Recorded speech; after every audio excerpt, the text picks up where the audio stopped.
पाकिस्तानी सुरक्षा एजेंसी कहती है कि वह दुनिया की सबसे शातिर एजेंसियों में से एक है जो दुश्मनों को सिर्फ देख ही नहीं बल्कि सूंघ भी लेती है।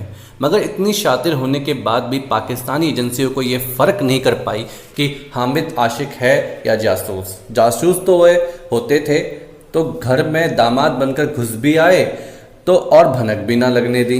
यह कहानी है ऐसे ही हिंदुस्तानी जाबाज की जो एक जासूस था जिसने सरहद पार कर कर न सिर्फ पाकिस्तानी सरंजामी पर कदम रखा बल्कि उनकी सेना के एक अधिकारी बनकर भारत की मदद करता रहा।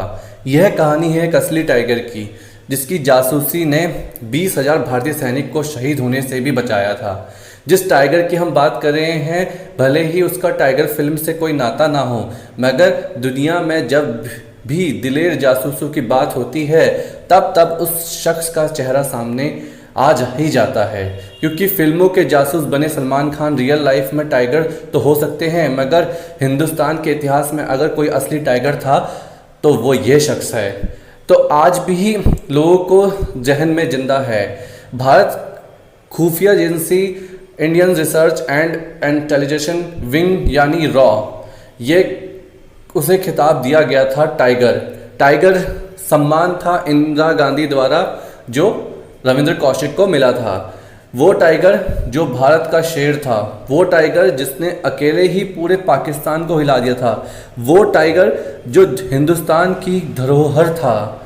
तो पाकिस्तान के लिए खौफ का दूसरा नाम वो टाइगर जिसने हंसते हंसते अपनी जान धरती माँ को झोंक दी। वो टाइगर जिसने एक दिन अपनी ज़िंदगी अपने वतन के नाम कर दी, हिंदुस्तान पर कुर्बान कर दी, मगर उसी हिंदुस्तान ने उसको भुला दिया है।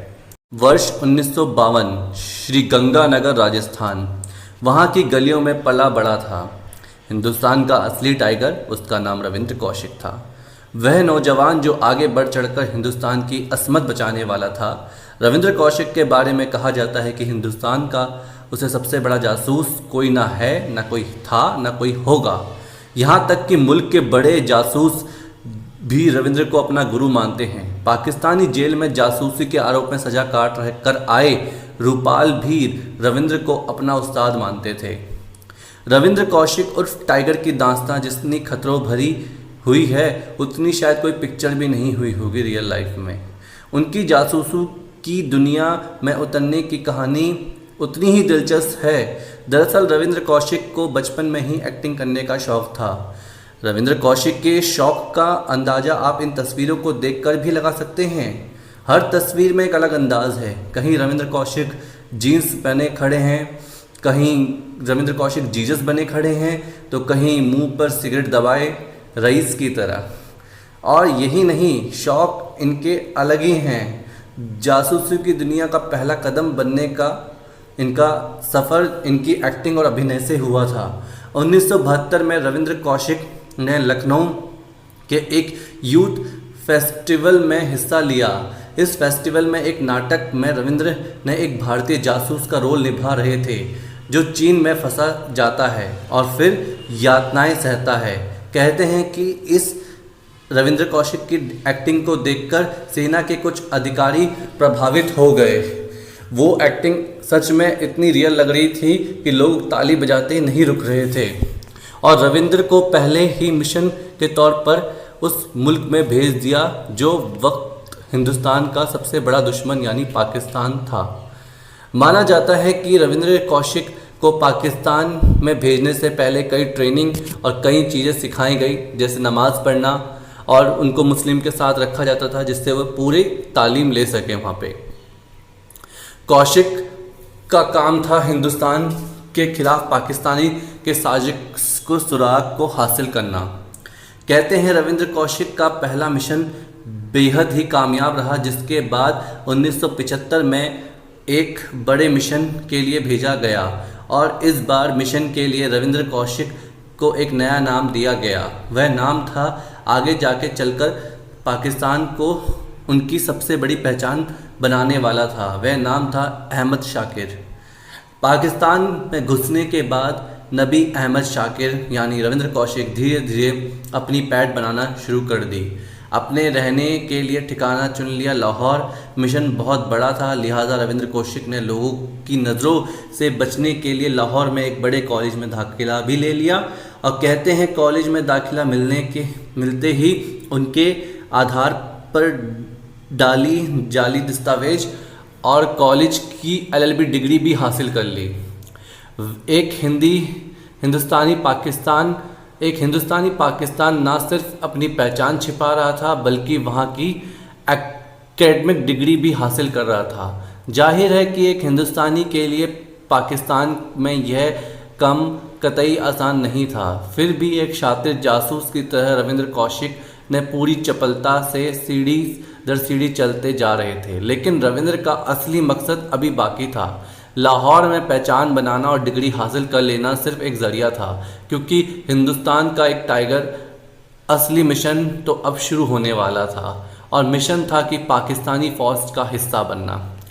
नबी अहमद रविंद्र कौशिक पाकिस्तान में अपनी नई पहचान बना चुके थे। पूरे पाकिस्तान में पाकिस्तान में हर कोई रविंद्र को नबी अहमद के नाम से जान रहा था। रविंद्र कौशिक किसी छलावे की तरह पाकिस्तान सेना में दाखिल होने के लिए जाल पे जाल बुनते जा रहे थे। तभी पाकिस्तानी सेना में भर्ती शुरू हुई। फर्जी पहचान और कॉलेज की डिग्री के काम आ गई थी। LLB की डिग्री के ज़रिए रविंद्र कौशिक पाकिस्तानी आर्मी में अधिकारी का ओहदा हासिल कर लिया था। इसी तरह हिंदुस्तानी जासूस रविंद्र कौशिक पाकिस्तानी फ़ौज के अधिकारी नबी अहमद बन गया। और यहीं से शुरू हुआ टाइगर का असली मिशन, क्योंकि सेना में टाइगर की एंट्री पाकिस्तानी फ़ौज के राज पता करने के ज़रिए बनने वाले थे। हमेशा की तरह पाकिस्तान उसी वक्त भी फ़ौज काफ़ी ताकतवर थी और सुरक्षा को लेकर और राजनीति को लेकर भी हर जगह फ़ौज की घुसपैठ होती थी। इसलिए रविंद्र के लिए जानकारी जुटाना आसान भी था। और पाकिस्तान में हर कोई रविंद्र को नबी अहमद के नाम से जान रहा था। रविंद्र कौशिक किसी छलावे की तरह पाकिस्तान सेना में दाखिल होने के लिए जाल पे जाल बुनते जा रहे थे। तभी पाकिस्तानी सेना में भर्ती शुरू हुई। फर्जी पहचान और कॉलेज की डिग्री के काम आ गई थी। LLB की डिग्री के ज़रिए रविंद्र कौशिक पाकिस्तानी आर्मी में अधिकारी का ओहदा हासिल कर लिया था। इसी तरह हिंदुस्तानी जासूस रविंद्र कौशिक पाकिस्तानी फ़ौज के अधिकारी नबी अहमद बन गया। और यहीं से शुरू हुआ टाइगर का असली मिशन, क्योंकि सेना में टाइगर की एंट्री पाकिस्तानी फ़ौज के राज पता करने के ज़रिए बनने वाले थे। हमेशा की तरह पाकिस्तान उसी वक्त भी फ़ौज काफ़ी ताकतवर थी और सुरक्षा को लेकर और राजनीति को लेकर भी हर जगह फ़ौज की घुसपैठ होती थी। इसलिए रविंद्र के लिए जानकारी जुटाना आसान भी था और किसी को उन पर शक ना हो, इसलिए रविंद्र ने शादी भी कर ली। ऐसा माना जाता है कि रविंद्र कौशिक ने पाकिस्तानी फ़ौज के एक बड़े अधिकारी की बेटी से निकाह कर लिया और इसके साथ रविंद्र कौशिक को पाकिस्तानी सेना की नज़र में उस पर शक करने की वजह भी मिटा दिया था। उनको उससे एक बेटी भी होती है। 1971 के दौरान भारत पाक के रिश्ते बेहद ख़राब थे। 1971 में कांग्रेस की सरकार थी। हार से बौखलाहट पाकिस्तान हर बार घुसपैठ की हरकतें करता था। ऐसे में रविंद्र कौशिक की शख्स में पाकिस्तान में सेना में एक हिंदुस्तानी का होना उस समय बहुत बड़ी ताकत की बात थी। इधर पाकिस्तान साजिश रच रहा था, उधर टाइगर एक एक पल की खबर भारत को पहुंचा रहा था। एक बात की जिक्र खुद IBC पूर्व जॉइंट डायरेक्टर M.N. घर ने कौशिक पर लिखा अपनी किताब मिशन टू पाकिस्तान में लिखा है। यहाँ पर तक तो सब ठीक था। उसके बाद कांग्रेस का रविंद्र कौशिक पर दबाव बनने लगा कि हमें एक जासूस और भेजना है ताकि ज़्यादा से ज़्यादा इन्फॉर्मेशन कलेक्ट कर पाएँ, क्योंककि यहाँ पे ज़्यादा से ज़्यादा इन्फॉर्मेशन नहीं आ पा रही है, ऐसा उनको लगता था। तो कांग्रेस के दबाव देने पर रविंद्र कौशिक ने भी 1983 में इनायत मसीह नाम का एक और जासूस पाकिस्तान भेजा गया, जिसे रविंद्र कौशिक की मदद के लिए भेजा गया था। अब जैसे ही वो पाकिस्तान पहुंचता है, जैसे ही वो चाय के ढाबे में रुकता है, वहाँ पर कुछ जो अफसर होते हैं वो उसे घेर लेते हैं और उससे पूछताछ शुरू कर देते हैं। वो इतना अनट्रेंड होता है कि वह 2-3 पिटाई के बाद सारी बातें बोलना शुरू कर देता है। बोलते ही वह बताता है कि यहाँ पे वह एक मिशन के लिए आया हुआ है और उसके साथ वह अपने दोस्त से भी मिलने आया है जो यहाँ पे कई सालों से रह रहा है। ये बात सुनकर अधिकारी लोग पागल हो जाते हैं। वो बोलते हैं कि तुम्हारा वो कौन है दोस्त जिससे तुम मिलने आ रहे हो। जैसे ही वह रविंद्र कौशिक का नाम बताता है और वो बताता है कि यहाँ पे उस नाम से है, उनकी पैरों से ज़मीन खिसक जाती है। उनको यकीन नहीं हो रहा होता है कि इतने सालों से इतने बड़े अफसर उन्हें बेवकूफ़ बना रहे हैं। तो वो कहते हैं कि ठीक है, तुम उससे मिलो और प्लान के अकॉर्डिंग जैसा है वैसे ही रहो और जाओ उससे मिले, जिस ठिए पे तुम्हें बुलाया है उस जगह जाओ।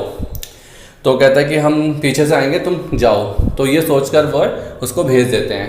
तो एज़ पर जैसे होता है, रविंद्र कौशिक वहाँ पे जो दिए हुए वक्त पर पहुँच जाते हैं और वहाँ बैठ जाते हैं। इतने में एक शख्स आता है और एक चिट्ठी उसके हाथ में साइड में रखकर चला जाता है। चिट्ठी जैसे ही रविंद्र कौशिक पढ़ते हैं तो देखते हैं वहाँ पे सामने से फ़ौज के बंदे उन्हें घेर लिया है, चारों तरफ से उन्हें गिरफ्तार कर लिया है और उसके बाद उन्हें वो सीधा जाकर जेल में रख देते हैं। उस जेल में कहते हैं कि ना तो धूप है ना सूरज, एक टाइम की धूप नसीब होती थी, उसमें भी उनको पूरी तरह टॉर्चर किया जाता था। पर रविंद्र कौशिक फिर भी उन्होंने कोई अपना मुंह नहीं खोला और वो चुपचाप यातनाएं उनकी सहते रहते थे। एक बार कहते हैं कि उनकी बीवी आई थी उनसे मिलने के लिए अपनी बेटी के साथ, और वो एक ही बार आई थी और उन्होंने उससे पूछा कि आपने ऐसा क्यों किया, और रविंद्र कौशिक वहाँ पे भी चुप्पी तोड़े बैठे रहते हैं और उनके साथ जेल में बहुत बुरा व्यवहार होता है। कहते हैं कि उनको ऊपर से पानी फेंका जाता था और ज़मीन का पानी चाटते रहते थे। वो इतनी बुरी हालत कर दी थी पाकिस्तानियों ने उनकी, क्योंकि इतने बड़ा धोखा दिया था उन्होंने पाकिस्तान को, तो इसके चलते उनको यातनाएं भी बहुत बुरी बुरी मिल रही थी। पर रविंद्र कौशिक ने अभी भी हार नहीं मानी थी। उन्होंने कुछ भी नहीं बताया और अपना चुप्पी सांधे बैठे रहते थे, क्योंकि उनको उम्मीद थी कि भारत से कोई मदद आएगी। मेन बात है कि भारत से कोई जासूस वो रिहा करेंगे और यहाँ से कोई जासूस ये रिहा करेंगे तो मैं आज़ाद हो जाऊँगा। इस आशा में वह चुप्पी बांधे हुए थे। 1 साल गुजरा, 2 साल गुजरा, 3 साल गुजरा, फिर भी रविंद्र कौशिक को लगता शायद कोई आएगा और उनको यहाँ से रिहा कराएगा। ऐसे करते करते रविंद्र कौशिक को फांसी की सज़ा भी सुनाई जाती है और उसके बाद वो फांसी की सज़ा आगे जाके रद्द कर दी जाती है 25 साल की सज़ा में। पर फिर भी रविंद्र कौशिक को उम्मीद है कि अभी भी कोई आएगा। यह सोचकर वह चिट्ठी लिखते हैं। चिट्ठी भी वो अपने फादर साहब तक पहुंचाते हैं जैसे तैसे करके कि मैं कोई दुबई वुबई में काम नहीं करता था, मैं रॉ का एजेंट था और मेरे साथ ऐसे ऐसे हो गया है। आप दिल्ली में जाकर मंत्रियों से मिलिए और सरकार से बोलिए कि मुझे छुड़ाएं। पर सरकार की तरफ से कोई उम्मीद नहीं आती है और जेल में कैद के दौरान कौशिक को दिल की बीमारी टीबी से पीड़ित हो जाते हैं, जिसके चलते 2001 में उनकी मौत हो जाती है। और भारत के माँ का ये सपूत जो फ़र्ज़ की राह में अपना जान कुर्बान कर लिया लेकिन फिर पीछे छोड़ जाता है, वह दास्तान जिसे बना जाता है हिंदुस्तान का टाइगर। तो आई होप आपको ये वीडियो अच्छी लगी। अगर आपको वीडियो अच्छी लगी तो चैनल को सब्सक्राइब करें। ऐसी ही टाइप की वीडियोस हमारे पास आती रहती हैं और बहुत जल्द इससे अच्छी अच्छी वीडियोस में मैं लेके आऊँगा पुरानी। तो हमारे चैनल को सब्सक्राइब करें।